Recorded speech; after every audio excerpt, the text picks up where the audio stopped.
ಬಹಳ ಅಚ್ಚುಕಟ್ಟಾಗಿ ಸುಮಾರು 5 ಕಿಲೋಮೀಟರ್ ದೂರದವರೆಗೆ ಸುಮಾರು ಕೋಟಿಗಳನ್ನು ಹಾಕಿ ರಸ್ತೆ ಅಭಿವೃದ್ಧಿ ಮಾಡಿದ್ದಾರೆ. ಯಾವುದೇ ಒಂದು ರೀತಿಯ ಸಮಸ್ಯೆ ಇಲ್ಲದೆ ಡಬಲ್ ರೋಡ್ ಥರ ಮಾಡ್ತಿದ್ದಾರೆ.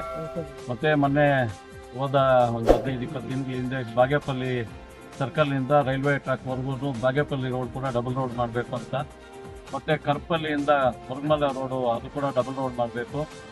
ಅದೇ ರೀತಿ ಈಗ ನೆಕ್ಸ್ಟು ಕೋಲಾರ ಸರ್ಕಲಿಂದ ಕುಲ್ಕಳ್ಳಿ ಕ್ರಾಸ್ವರ್ಗೆ ಮೇನ್ ರೋಡ್ ರೈಲ್ವೆ ರೋಡ್ವರೆಗೂ ಡಬಲ್ ರೋಡ್ ಮಾಡಬೇಕು ಅನ್ನೋ ಒಂದು ಅನುದಾನವನ್ನು ತಂದಿದ್ದಾರೆ. ಅನೇಕ ರೀತಿಯ ಶಾಲಾ ಕಾಲೇಜುಗಳು, ಇಂಜಿನಿಯರಿಂಗ್ ಕಾಲೇಜು, ITI ಕಾಲೇಜು ಎಲ್ರಿಗೂ ಗೊತ್ತಿರೋ ವಿಚಾರ. ಕೆಲವರಿಗೆ ಸಾಮಾನ್ಯ ಕಣ್ಣವರಿಗೆ ಏನು ಕಾಣಿಸಲ್ಲ, ಏನು ಮಾಡಿಲ್ಲ, ಅಭಿವೃದ್ಧಿನ ಆಗ್ತಾ ಇಲ್ಲ ಅಂತ ಹೇಳ್ತಾರೆ. ಎಲ್ಲ ಕಾರ್ಯಕ್ರಮಗಳು ಅನುಷ್ಠಾನ ಆಗಬೇಕು ಅಂದರೆ ಕನಿಷ್ಠ ಅದು ಒಂದು 2-3 ವರ್ಷ ಟೈಮ್ ತಗೊತಾರೆ. ಆವಾಗ ಎಲ್ರಿಗೂ ಎದ್ದು ಕಾಣ್ತಾರೆ ಏನೇನು ಎಲ್ಲೆಲ್ಲಿ ಕೆಲಸಗಳಾಗಿದೆ ಅಂತ. ಅವರು 10 ವರ್ಷ ಏನು ಮಾಡೋಕ್ಕೆ ಆಗಲಿಲ್ಲ ಅವರಿಂದ, ಈಗ ಮಾಡ್ತಾ ಇದ್ದಾರೆ ಅಂತ ಅವರು ಸುಮ್ಮನೆ ಕ್ಷುಲ್ಲಕ ಕಾರಣಕ್ಕಾಗಿ ಮಾತಾಡ್ತಾ ಇದ್ದಾರೆ. ಅವೆಲ್ಲರಿಗೂ ಜನರಿಗೆ ಮುಂದಿನ ದಿನಗಳಲ್ಲಿ ಗೊತ್ತಾಗ್ತದೆ. ಹಾಗಾಗಿ ಈ ಚಿಂತಾಮಣಿ ತಾಲೂಕು ಸರ್ವತೋಮುಖ ಅಭಿವೃದ್ಧಿ ಆಗೋದ್ರಲ್ಲಿ ಎರಡನೇ ಮಾತಿಲ್ಲ.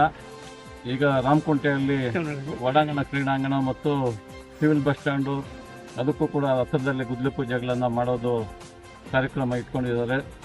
ನೆಕ್ಸ್ಟು PWD ಮುಂಭಾಗ ಸುಮಾರು 9 ಎಕರೆಯಲ್ಲಿ ದೊಡ್ಡ ಕ್ರೀಡಾಂಗಣ ಮಾಡೋದು, ಮತ್ತು DCC ಬ್ಯಾಂಕ್ ಈಗಿರ್ತಕ್ಕಂಥ ಸ್ಥಳದಲ್ಲಿ ಒಳಾಂಗಣ ಕ್ರೀಡಾಂಗಣ, ಇವೆಲ್ಲ ಕೂಡ ಮುಂದಿನ ದಿನಗಳಲ್ಲಿ ಎಲ್ಲ ಕಾಮಗಾರಿಗಳು ಕೂಡ ಗುದ್ಲಿ ಪೂಜೆಗಳಾಗೋದಾಗ್ತದೆ. ಸುಮಾರು ಇನ್ನು ಅವರ ಅವಧಿ 2028 ಈ ಅವಧಿಯಲ್ಲಿ ಅಷ್ಟೊತ್ತಿಗೆ ಚಿಂತಾಮಣಿ ಒಂದು ಚಿತ್ರಣವೇ ಬದಲಾವಣೆ ಆಗ್ತದೆ, ಅದರಲ್ಲಿ ಎರಡನೇ ಮಾತಿಲ್ಲ. ಅದಕ್ಕಾಗಿ ಅವರಿಗೆ ಅನಂತ ಅಭಿನಂದನೆಗಳು ಮತ್ತು ಧನ್ಯವಾದಗಳನ್ನು ತಿಳಿಸ್ತೀನಿ.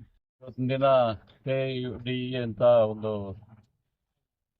UGD ನಗರದಾದ್ಯಂತ 52 ಕೋಟಿ ರೂಪಾಯಿಗಳಲ್ಲಿ UGD ಕಾರ್ಯಕ್ರಮವನ್ನು UGD ಹಾಕುವಂಥದ್ದು, ಎಲ್ಲ ಹೊಸ ಬಡಾವಣೆಗಳು ಮತ್ತು ಅನಧಿಕೃತವಾಗಿ ನಿರ್ಮಾಣ ಆಗಿರ್ತಕ್ಕಂಥ ಬಡಾವಣೆಗಳು ಸೇರಿ ಎಲ್ಲೆಲ್ಲಿ ಬಿಟ್ಟು ಹೋಗಿದೆ, ಜೊತೆಗೆ ನಗರ ಭಾಗದಲ್ಲಿ ಹಳೆಯದು ಏನು ಅದರಲ್ಲಿ ಬ್ಲಾಕ್ ಆಗೋದು, ಲೀಕೇಜ್ ಆಗೋದು ಅಂಥದ್ದನ್ನು ಕೂಡ ಒಳಗೊಂಡಂತೆ ಸೇರಿ ನಗರಾದ್ಯಂತ ಎಲ್ಲೆಲ್ಲಿ ಸಮಸ್ಯೆ ಇದೆ ಅಲ್ಲೆಲ್ಲನೂ ಮನಗಂಡು ನಮ್ಮ ನಾಯಕರಾದಂಥ ಡಾಕ್ಟರ್ MC ಸುಧಾಕರ್ ಅವರು ನಮ್ಮ ಚಿಂತಾಮಣಿ ಸರ್ವತೋಮುಖ ಅಭಿವೃದ್ಧಿ ಮಾಡಬೇಕು, ಈ ಕ್ಷೇತ್ರದಲ್ಲಿ ನಮ್ಮ ರಾಜ್ಯದಲ್ಲೇ ನಮ್ಮ ಕ್ಷೇತ್ರವನ್ನು ಮಾದರಿ ಕ್ಷೇತ್ರ ಮಾಡಬೇಕು ಅಂತೇಳಿ ಸುಮಾರು ಸಾವಿರಾರು ಕೋಟಿ ರೂಪಾಯಿಗಳು ತಂದು ನಮ್ಮ ತಾಲೂಕನ್ನು ಅಭಿವೃದ್ಧಿ ಮಾಡ್ತಾ ಇದ್ದಾರೆ.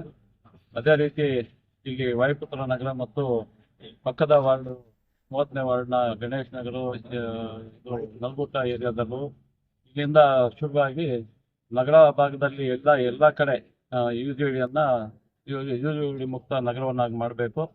ಎಲ್ಲ ಕಡೆನೂ UGD ಮಾಡಿ ಈ ಒಂದು ನಗರದ ಸೌಂದರ್ಯ ಮತ್ತು ಸ್ವಚ್ಛತೆಯನ್ನು ಕಾಪಾಡಬೇಕು ಅಂತ ಬಹಳಷ್ಟು ಶ್ರಮವಹಿಸಿ ಈ ಒಂದು ಕಾರ್ಯಕ್ರಮನ ತಂದು ಜನರ ಒಂದು ಏಳಿಗೆಗಾಗಿ ತಂದಿರ್ತಾರೆ. ಅವರಿಗೆ ನಮ್ಮ ಭಾಗದ ಎಲ್ಲ ಮುಖಂಡರು ಮತ್ತು ಎಲ್ಲ ನಾಗರಿಕರ ಪರವಾಗಿ ಅನಂತ ಧನ್ಯವಾದಗಳು ಮತ್ತು ಕೃತಜ್ಞತೆಗಳನ್ನು ಹೇಳ್ತೀವಿ.